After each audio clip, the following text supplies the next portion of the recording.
चलिए आज का टॉपिक स्टार्ट करते हैं। आज हम लोग कर रहे हैं Newton's ring by reflected light, है ना। तो अब ये एक सेटअप है न्यूटन्स रिंग का।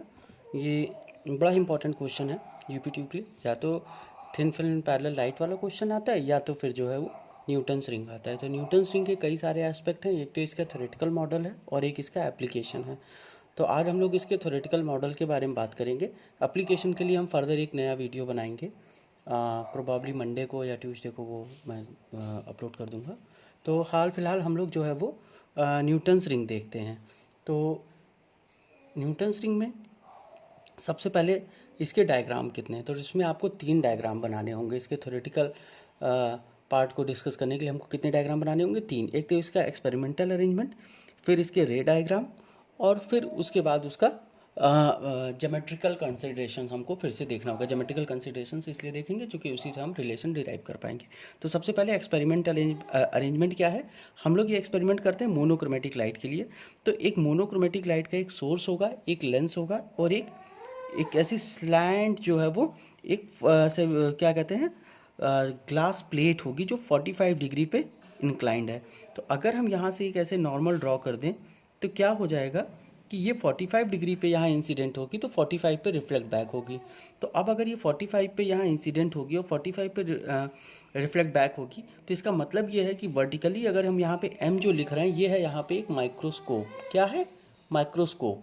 ये एक्सपेरिमेंट जो बच्चे लैब में किए होंगे उनको पता होगा कि ये एक ट्रेवलिंग माइक्रोस्कोप होता है जिससे हम लोग वर्टिकल डायग्राम्स को देखते हैं। तो अब होगा क्या कि हमको ये लाइट इस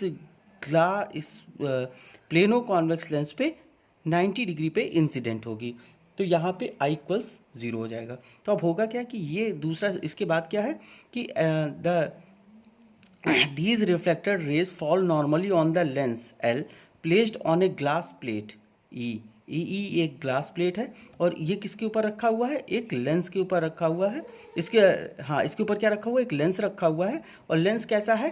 प्लेनो कॉन्वेक्स लेंस, है ना। You have to remember this is a plano convex lens, है ना।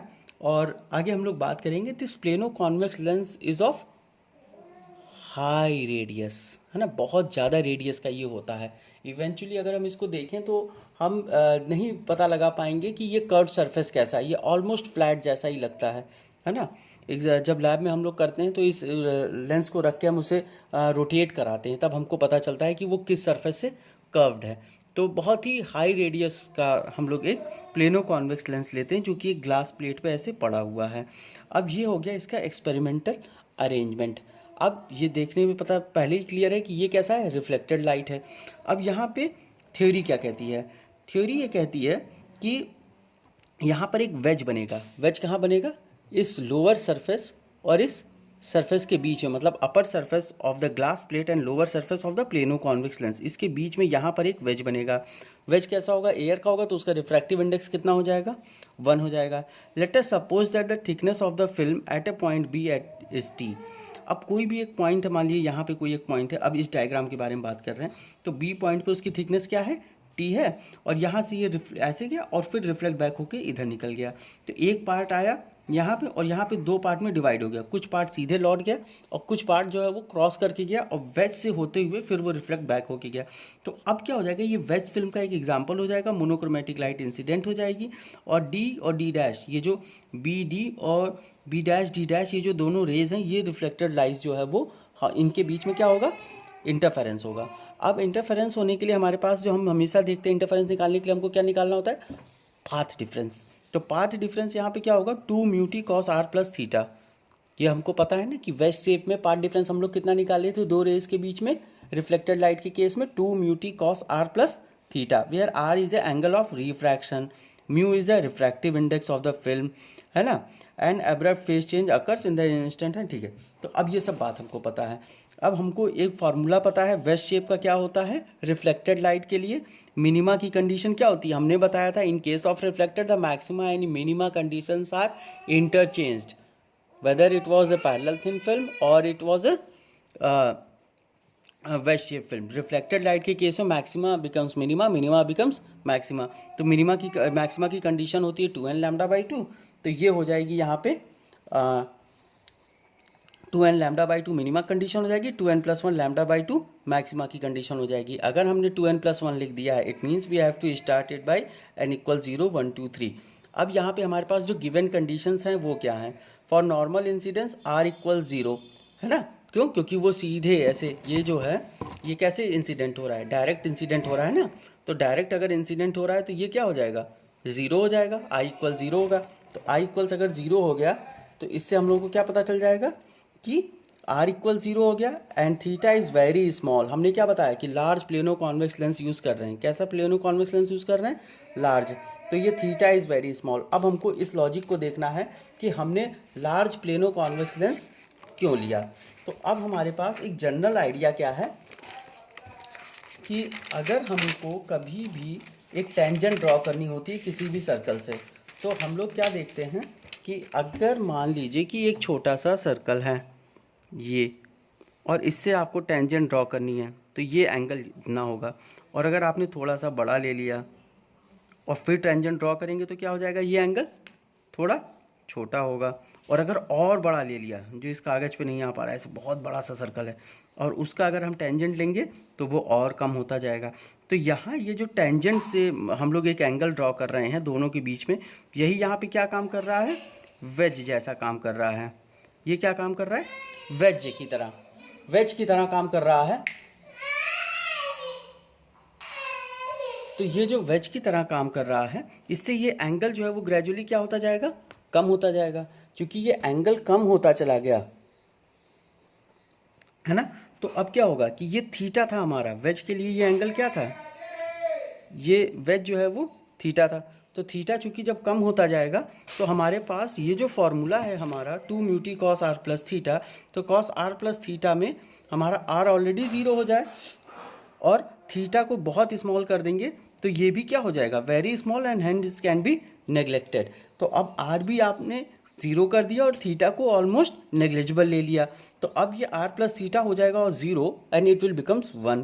तो अब जो हमारा फॉर्मूला था वो 2 mu t cos r plus theta equals 2n lambda by 2, तो ये वैल्यू हो जाएगी 1 और ये हो जाएगा 2 mu t equals 2n lambda by 2, 2 2 cancel, तो n लैम्डा मिनिमा और 2 mu t equals 2n plus 1 lambda by 2, ये हो जाएगा मैक्सिमा।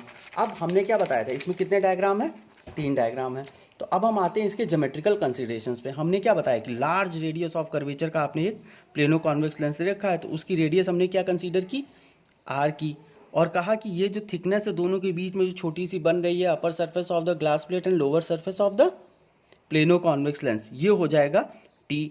और क्या कहा कि वहाँ पे कोसेंट्रिक सर्किल्स बनेंगी, है ना। जैसे अगर मान लीजिए कि ये एक पॉइंट है और इसका आपको यहाँ से लोकस देखना है, तो लोकस क्या बन जाता है? सर्कल।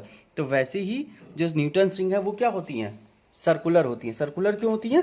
क्योंकि यहाँ पे ये जो पॉइंट्स है इन सब के लोकस क्या हो जाएगा? सर्कुलर होगा। तो अब diameter of nth dark ring आपको देखना है, तो diameter of nth dark ring कैसे निकालेंगे? अब ये डायग्राम बिल्कुल क्लियर है। t is the thickness, this is an radius, radius of curvature r, and rn is a rings that formed, है ना, इन द एक्सपेरिमेंटल सेटअप, जो हमारी रिंग्स बन रही हैं उसकी रेडियस r है। तो अब अगर ज्योमेट्री देख लें तो ये rn हो जाएगा, ये r माइनस टी होगा और ये r हो जाएगा। ये राइट एंगल ट्राइंगल हो गया।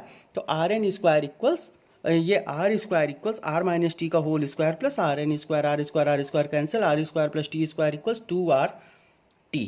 अब यहाँ पे एक बात और ध्यान देने वाली बात है, t is very very small. t क्या है? थिकनेस है। हमने क्या कहा था? लार्ज रेडियस ऑफ कर्वेचर का अगर आप लेंस लेंगे तो t की वैल्यू बहुत कम होगी। इसीलिए जो है न्यूटन्स रिंग, अगर आप ध्यान से देखो तो न्यूटन्स रिंग जिन लोगों ने एक्सपेरिमेंट किया होगा, वेरी डिफिकल्ट टू फाइंड, हम लोग कहते हैं it's very difficult to find where is a Newton's ring, है ना। उसमें हमारे स्टाफ के लोग आते हैं, फैकल्टी आती है, बड़ी मुश्किल से ढूंढती है, फिर वो न्यूटन्स रिंग ढूंढ पाती है। क्यों? क्योंकि very small fraction of that light is been used in form of interference, but we can determine the wavelength of monochromatic light, we can determine the refractive index of a liquid with this easy setup, and this is the reason why Newton's ring is very very important. तो right now तो अब ये कह रहे हैं are n square equals कितना हो जाएगा? T square plus 2 r T. T is very small, hence T square can be neglected.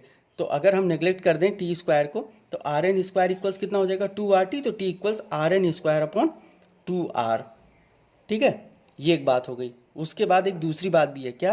Putting the value of T in equation 4, वो जो डार्क रिंग के लिए हम लोगों ने निकाला था 2 mu t equals n lambda, तो टी इक्वल्स आपने यहाँ क्या निकाल लिया, 4 r n square by 4 r, तो 2 म्यू इक्वल्स हो जाएगा r n square by 4 r equals n lambda, तो आर एन इक्वल्स हो जाएगा n lambda r upon mu. तो अगर डायमीटर निकालेंगे तो कितना हो जाएगा, 4 n lambda r upon mu, है ना? देख लेना, हो सकता है नोट्स में लैम्डा लैम्डा लिखा हो, मगर ध्यान देना ये लैम्डा आर है, तो देख लीजिएगा। तो d n square equals 4 n lambda r, ये बात हो गई। ये क्या हो जाएगा, डायमीटर ऑफ डार्क रिंग। अब हम लोग देखेंगे, we know the separation between the ring changes with the increase in a number.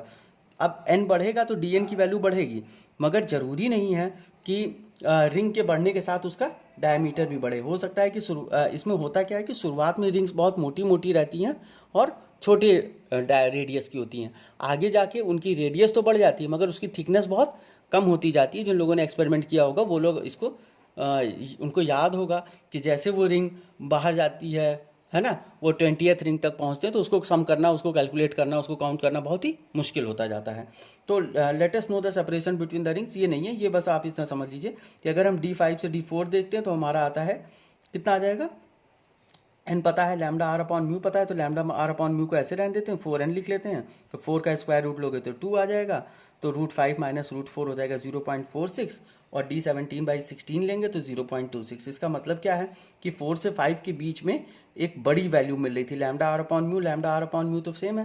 तो ये कह रहे हैं कि जैसे जैसे रिंग बाहर जाती जाएगी, उसकी जैसे रिंग्स के ऑर्डर बढ़ता जाएगा, रिंग्स की रेडियस बढ़ती जाएगी मगर उसकी थिकनेस कम होती जाएगी। और ये हम लोगों ने भी देखा था कि जैसे जैसे ऑर्डर बढ़ता है थिकनेस वेरी करती रहती है और रेडियस भी चेंज होती रहती है। ऐसा नहीं होता है किसमें, पैरेलल थिन फिल्म में नहीं होता, यंग्स डबल स्लिट में ऐसा नहीं होता। जो भी हमारी फिल्म रहती है उसकी विड्थ जो है वो क्या होती है, यूनिफॉर्म होती है, मगर वेस्ट शेप में थिकनेस जो है वो यूनिफॉर्म नहीं होगी, ठीक है, ये चेंज होती रहेगी। तो ठीक है, ये हम लोगों ने कर लिया, इसका एप्लीकेशन पार्ट हम लोग बाद में करेंगे। Thank you.